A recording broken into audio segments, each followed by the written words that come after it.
श्री वेद पुरुषाय नमः। Class number 240। नमस्कार। श्रीमद् भगवद गीता जी शंकराचार्य जी के भाष्य के अनुसार आरंभ किया जाता है। ओम श्री सीतारामचंद्राभ्याम नमः। नमो गुरुभ्यः। अथ काल देवता श्री संवत 2081 भाद्रपाद कृष्ण पक्षः एकादशी गुरुवारः दक्षिणायनं वर्षा ऋतु। ओम तत्सत्। श्री शंकराचार्याय गुरवे नमः। नैनं छिन्दन्ति शस्त्राणि नैनं दहति पावकः न चैनं क्लेदयन्त्यापो न शोषयति मारुतः। ये है श्लोक नंबर 23 और अध्याय है अध्याय नंबर 2। पुस्तक है Shrimad Bhagavad Gita ji, Gita press, Gorakhpur, book number 10। तो हमारा विषय क्या चल रहा है? विषय है कस्मात् अविक्रियः एव इति। किस आधार पर आत्मा को अविक्रिया कही जाती है? आत्मा में कोई विकार नहीं है, उसका क्या आधार है? तो भगवान कहते हैं न एनम छिन्दन्ति शस्त्राणि। इसको कौन? इसको प्रकृतम, जो जिसका विचार चल रहा है। तो क्या ये कोई कल्पना का विषय है? नहीं। देहिनम, इस देही को जब शरीर के ऊपर शस्त्र प्रहार होता है तलवार आदि से, तो वो तलवार देह को काट सकती है किंतु देही को नहीं काट सकती। न एनम प्रकृतम देहिनम न छिन्दन्ति शस्त्राणि। तो क्यों, ऐसी क्या बात है कि जो देह है उसको तलवार काट लेती है, लेकिन जो देही है उसको नहीं काट पाती? ऐसा क्या बात है? तो कहा निरअवयवत्वात्। ठीक है, क्योंकि ये जो देही है, अवयव अर्थात अंग, किसी भी वस्तु के अंदर अंग होंगे तो अंग अंगी भाव, तो अंगों को काटा जा सकता है। लेकिन ये जो देही आत्मा है, ये सभी अंगों में व्याप्त होता हुआ भी निरअवयव है। अवयव माने अंग, लिम्ब्स। उसमें कोई लिम्ब्स नहीं है जैसे शरीर के। तो ये बात समझनी है कि आत्मा का निर्देश जब भी होगा तो वो करेक्शन होगी। हम क्योंकि आत्मा को शरीर समझ रहे हैं, कौन सी आत्मा? देही, जिसकी देह है उसको देह समझ रहे हैं। तो बार बार किसी ना किसी तरीके से हमको ये विषय बार बार भगवद गीता कहती जाएगी कि इस पे ध्यान दो कि आपका शरीर तलवार से कट सकता है, लेकिन वो जो चेतना अस्तित्वम है, जो देह में अस्तित्वम है, होना, वो तलवार से नहीं काटा जा सकता। ठीक है, तो ये बहुत बड़ी बात है। हम सोचते हैं कि देह के कट जाने से, मर जाने से अस्तित्व का भी नाश हो जाता है, हमारा नाश हो जाता है। लेकिन यहाँ क्या कहा जा रहा है? नहीं, आप अविकारी आत्मा हैं और ये देह जो है ये केवल एक प्रतीति है, ये केवल एक कल्पना है।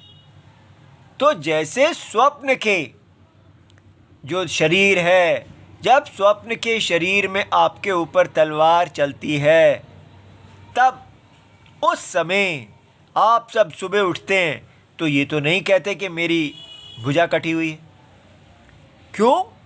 क्योंकि उस तलवार ने स्वप्न के शरीर की भुजा को काटा, लेकिन उस शरीर को धारण करने वाला जो देही था, जो सारे स्वप्न का आत्मा था, सूर्य इत्यादि सब, पहाड़, नदियां, सब उसी ने पहन रखी थी।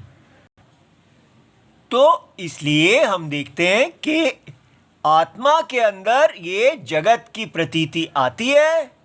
स्वप्न जैसे आया, जागृत आया, एक ही आत्मा सारे विराट शरीर को धारण करती है। तो व्यष्टि और समष्टि दोनों को धारण करती है। समष्टि माने पार्टलेस होल, अनलिमिटेड शरीर और लिमिटेड शरीर।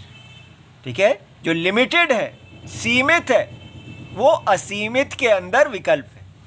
तो स्वप्न के अंदर जितने सीमित शरीर हैं वो सब असीमित शरीर के अंदर है।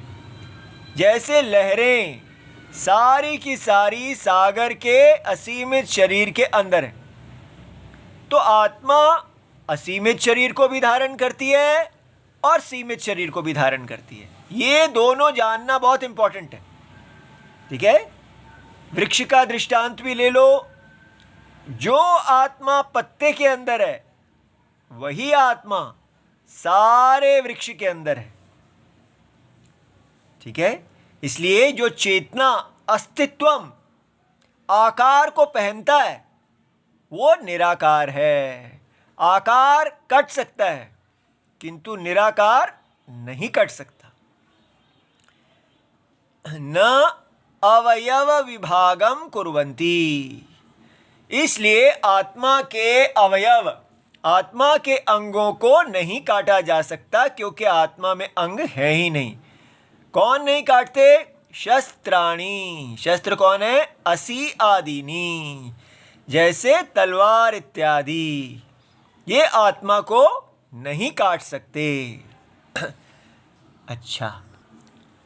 अच्छा, तो फिर ऐसा है कि अगर कोई चीज़ तलवार से नहीं काटी जा सकती तो और उपाय है हमारे पास। वो क्या? हम आत्मा को आग से जला देंगे। जब किसी हमको आग में डाल दिया जाता है तो हमारा शरीर जल जाता है किंतु आत्मा नहीं जलता। तथा न एनम दहति पावकः, जो पावक पवित्र करने वाला अग्नि है वो भी इसको नहीं जलाता। अग्नि ही अपि न भस्मी करोति, देह का भस्म बन जाता है लेकिन आत्मा का नहीं बनता। ये क्या प्रूफ है? आप ऐसे ही बातें करते रहेंगे तो क्या हम मान लेंगे? कहाँ है वो आपकी आत्मा? तो याद रहे कि ये देही की बात हो रही है। अगर आप उस आत्मा को ढूंढना चाहोगे कि जब किसी व्यक्ति को जिंदा जलाया जाता है तो उसके अंदर से आत्मा दिखनी चाहिए निकलती हुई बाहर, प्रूफ होना चाहिए। हम देखें कि वो आत्मा अगर नहीं जली, हमें दिखाओ। ये आत्मा दृश्य नहीं है, आत्मा दृष्टा है। इसलिए आप उसको दृश्यवत नहीं देख सकते। ये बार बार हमें प्रॉब्लम आएगी कि हम कहेंगे कि ये तो विश्वास का विषय है, क्या आत्मा तो नहीं जलती है, लेकिन क्या पता। ठीक है, कहाँ है ये आत्मा जो नहीं जलती है? तो आपको समझ में आ सकता है कि आत्मा दृष्टा है और आग दृश्य है। आग केवल दृश्य को जलाता है, दृष्टा को नहीं जलाता। क्यों नहीं जलाता दृष्टा को? क्योंकि दृष्टा जो है वो इस दृश्य का कारणम है, इसलिए वो उसको छूता ही नहीं है। जैसे लहर है, वो जल को स्पर्श नहीं करते, उसके लिए वो है ही नहीं। आत्मा के लिए कोई आग और शरीर है ही नहीं। इस आग की और शरीर, आग शरीर को जला रहा है लेकिन इसका कोई अस्तित्व ही नहीं है। क्यों नहीं है? क्योंकि अस्तित्व केवल सत्य आत्मा का है। ठीक है, इसलिए जैसे स्वप्न में शरीर और को जलाने वाली आग है, लेकिन क्या स्वप्न के सारी जो व्यवहार है उसका कोई अस्तित्व है? वो सब कुछ उस देही आत्मा में कल्पना है, देही आत्मा से व्याप्त है। इसलिए समझना है कि ऐसा नहीं समझना कि जब हम शरीर को जलाते हैं तो हमको उसमें से आत्मा निकलती हुई दिखनी चाहिए। ठीक है, तो जितनी जल्दी हम समझ जाएंगे कि आत्मा और शरीर में संबंध क्या है, आत्मा सत्यम है और शरीर और आग इत्यादि ये सारा व्यवहार उसी सत्यम के बारे में विपरीत ग्रहणम। तो इसलिए वो विपरीत ग्रहणम, जैसे सर्प का विष रस्सी को स्पर्श नहीं करता। क्यों नहीं करता? क्योंकि सर्प जो है वो असत्य प्रतीति है, रस्सी सत्य है। तो सत्य और असत्य के बीच में कभी भी स्पर्श नहीं हो सकता।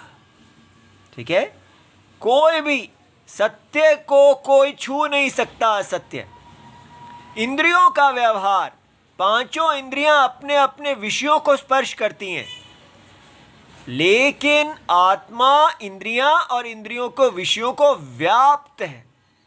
जैसे जल सारी लहरों को व्याप्त है, जल की दृष्टि से कोई लहरें हैं ही नहीं। जल से पूछा जाए आप लहरों को जानते हैं, तो जल कहेंगे वो क्या होती हैं, मैं तो केवल मैं ही हूँ, सर्वत्र जल के अतिरिक्त यहाँ और कुछ नहीं है। ठीक है, लहरें मेरे में आती हैं, रहती हैं, चली जाती हैं, वो केवल एक प्रतीति मात्र है, उनका कोई वस्तु नहीं है। वो दिखता है, लेकिन विचार करने पर तत्व तो मैं ही हूँ। इसी प्रकार ज्ञानी भी ऐसे ही समझते हैं। अच्छा, तो अब हमने देखा कि पहले कहा शस्त्र नहीं काट सकते, फिर कहा अग्नि नहीं जला सकती। अब भगवान कहते हैं तथा न एनम क्लेदयन्ति आपः। आपः माने जल। तो जो जल हैं भाई, वो तो उनका स्वभाव है, आप किसी भी चीज़ को जल में डाल दो वो गल जाती है, तो उसको गला देती है वो, क्लेदयन्ति। लेकिन क्या आत्मा को भी जल गला देगा?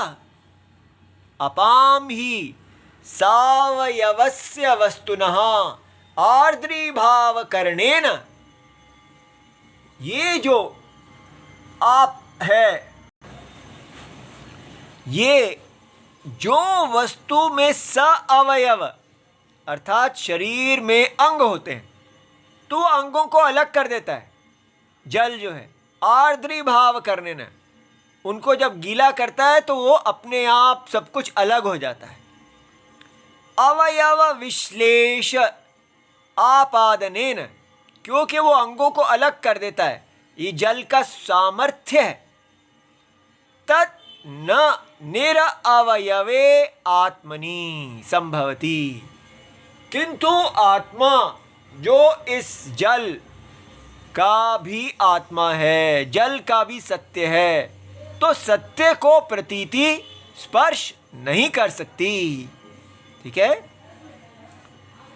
तो आगे कहा, अच्छा पहले क्या कहा, शस्त्र नहीं काट सकते, फिर क्या कहा, अग्नि नहीं जला सकती, फिर क्या कहा, ये जल नहीं उसको गीला कर सकता, तो फिर तथा स्नेहवद्रव्यम स्नेह शोषणेन, कोई वस्तु हो जिसमें चिकनाहट हो, तो ऐसी वस्तु को आप वायु गरम गरम हवा में रख दें तो नाशयति वायु, वो वायु कैसे नाश कर देती है, क्योंकि वो सारे उसके जो मॉइस्चर है, उसके अंदर जो गीलापन है, उसको एनम स्वात्मानम न शोषयति।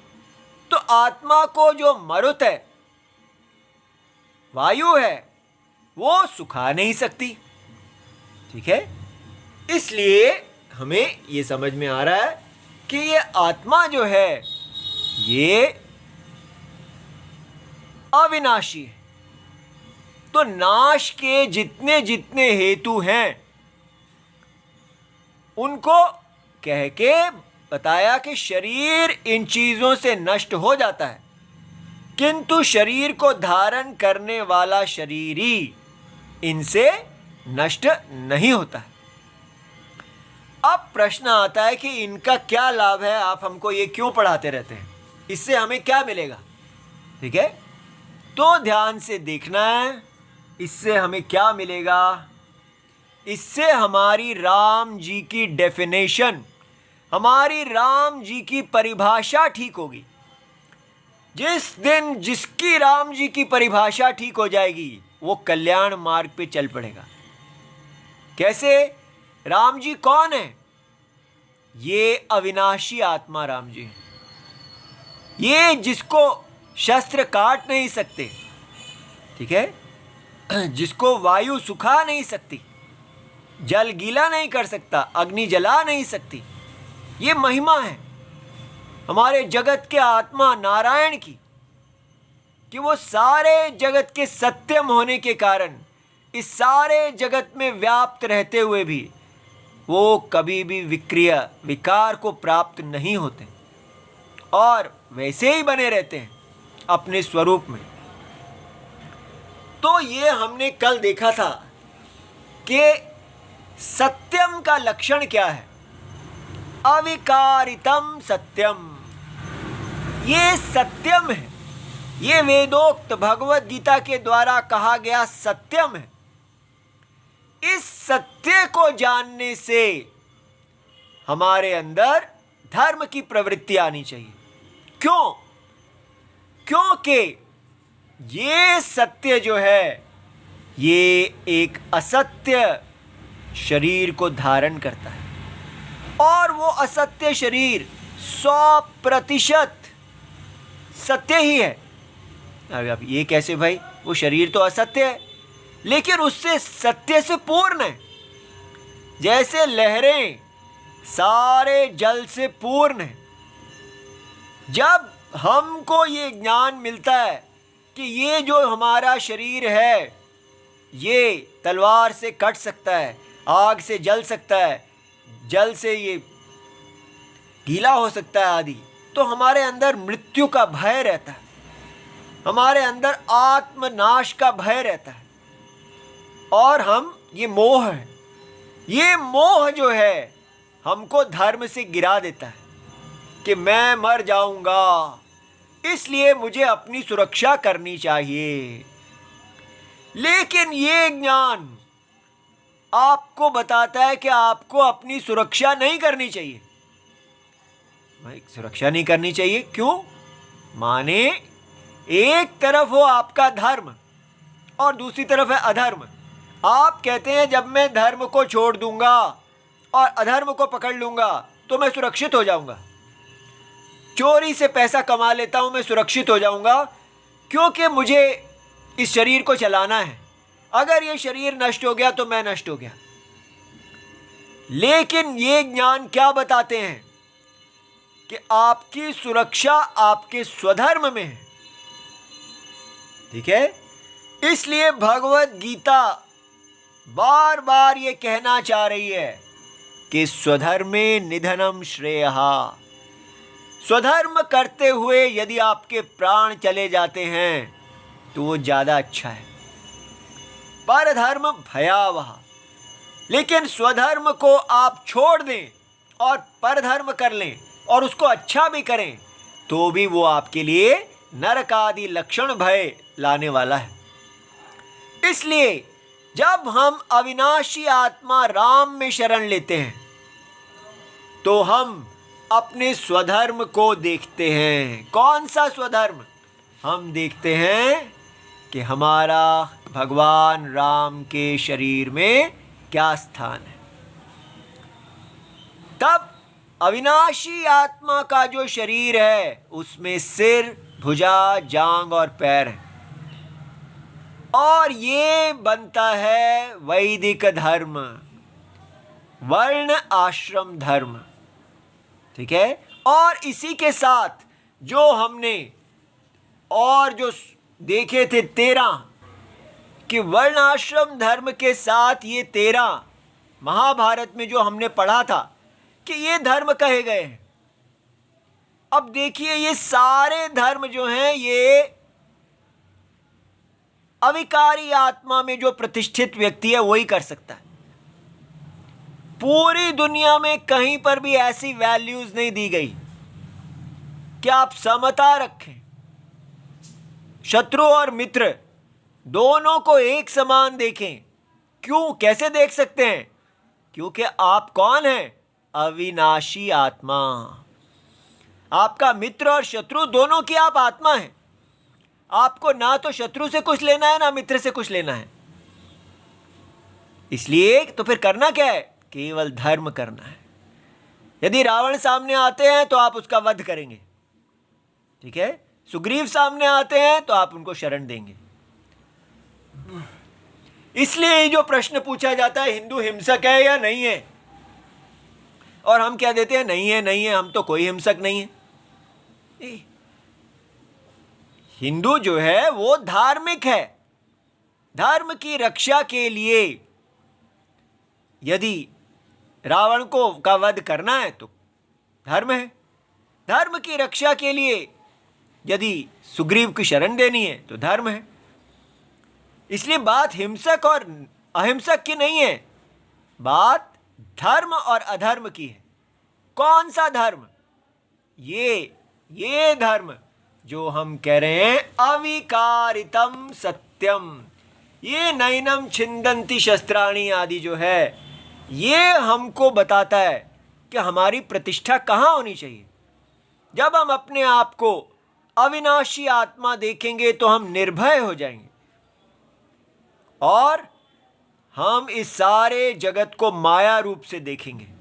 और यहाँ भगवान का ये माया शरीर एक यज्ञ शरीर दिखेगा और अपने स्थान पे व्यक्ति अडिग बना रहेगा।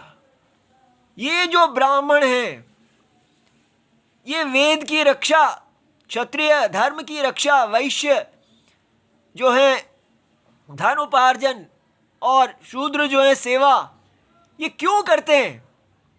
किसी भी धन की इच्छा से नहीं, किसी अर्थ काम की इच्छा से नहीं, ये केवल इसलिए करते हैं क्योंकि ये यज्ञ है। यज्ञ में उनका स्थान है। भगवान विष्णु से प्यार करते हैं और उन्होंने भगवान विष्णु के शरीर में जन्म लिया है, तो इसलिए सब चारों और इनसे जुड़े हुए सारे लोग तपस्वी हो जाते हैं, क्योंकि अपने अर्थ काम परायणता के विरुद्ध धर्म परायणता पकड़नी पड़ती है। लेकिन अब हमारे भारत ने अविनाशी आत्मा की बजाय राम की परिभाषा ही बदल दी है। भारत में राम की परिभाषा क्या है? अच्छा रावण, गुड रावण। क्यों ऐसा हो रहा है? क्योंकि हम वेद के बारे में बात नहीं करना चाहते, वैदिक धर्म के बारे में बात नहीं करना चाहते, क्योंकि वो तपस्या है। तपस्या कोई नहीं चाहता। सभी लोग क्या चाहते हैं? अर्थ काम प्राप्ति। तो अर्थ काम माने अच्छी प्रैक्टिकल बनो। जो दूसरे लुटेरे हैं, रावण जो है, बैड रावण, वो ऐसे जीता है कि अर्थ काम को ही नाश कर देता है, लूटता है। लेकिन राम कैसे है? कैसे रावण है? वो भोक्ता तो है, अभोक्ता नहीं है। ये आत्मा अभोक्ता है, इसको कुछ नहीं चाहिए, ये सदा पूर्ण है। लेकिन ये अच्छा रावण कौन है? अपूर्ण है। ये अपने आप को देह मानता है, गुड रावण। और ये बड़ा सोच समझ के अर्थ काम परायणता करता है। ये कहता है इंटेलिजेंट मिल्किंग करो। ये सारे विश्व को उपदेश करता है कि हम हैं विश्व की शांति दूत, हम विश्व शांति चाहते हैं। और विश्व शांति क्या है? सब लोग अर्थ काम परायण हो जाओ, सब लोग खाएं, सबके पास पैसा हो, सब मजे लें, ये भारत चाहता है। ठीक है, तो इस प्रकार यूनाइटेड नेशंस में वाहवाह प्राप्त करने के लिए ये भारत की महत्वाकांक्षा है कि भारत सारी दुनिया को सिखाए कैसे जीना है।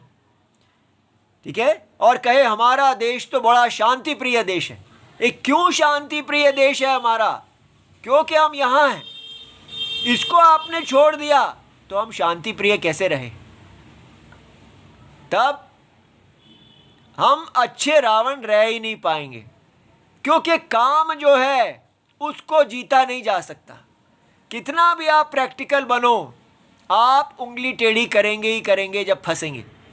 इसीलिए हमारा भारत 100% करप्ट हो गया है, क्योंकि इसके पास अविनाशी राम नहीं है। इसके पास राम कौन से हैं? अच्छा आदमी। राम जी अच्छे आदमी हैं, सारी मानवता का ध्यान रखने वाले।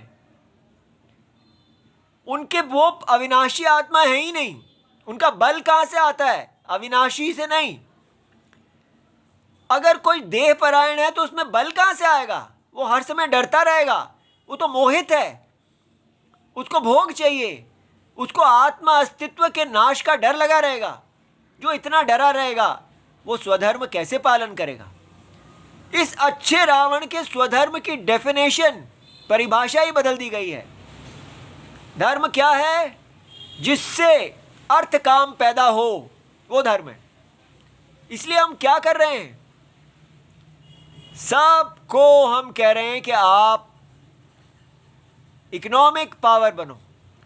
भारत का हर नागरिक ज़्यादा से ज़्यादा खाए और सशक्त हो जाए। सब इक्वल हैं। जो हमारा ये धर्म असमानता का है, इनइक्वालिटी का है, उसी के विरुद्ध क्यों जाया जा रहा है? क्योंकि हमें अच्छा रावण बनने की शिक्षा दी जा रही है। अच्छा रावण अर्थ काम परायण होता है। इसलिए स्त्री अपने पति परायण नहीं होंगी, अर्थ काम परायण होंगी। इसी में उनकी एम्पावरमेंट है। उनके पास अर्थ होना चाहिए, पैसा होना चाहिए, और काम को पूरा करने की उनको शक्ति मिलेगी।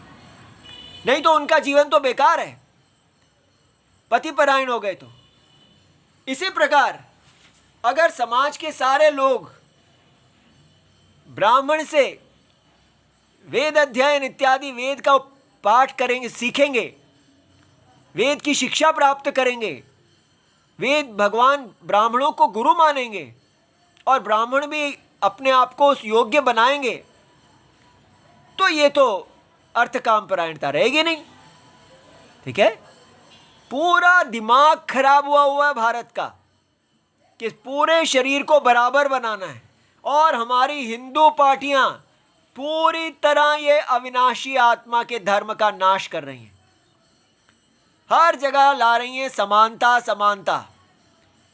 कोई ब्राह्मण नहीं होना चाहिए, कोई क्षत्रिय वैश्य शूद्र इत्यादि कुछ नहीं होना चाहिए, कोई स्त्री धर्म नहीं। सब बस हमको चाहिए यूनाइटेड नेशंस का हीरो बनना। ये भारत की महत्वाकांक्षा है, यूनाइटेड नेशंस को दिखाना कि हमारे देश में सब अर्थ काम परायण है, सब रावण है, लेकिन गुड रावण है। ठीक है, तो ये जो गुड रावण है, अर्थ काम परायणता नहीं। जब आप राम जी के पास आते हैं तो धर्म अर्थ काम मोक्ष। व्यक्ति कहता है पैसा तो चाहिए, अगर पैसा नहीं होगा तो कैसे जिएंगे?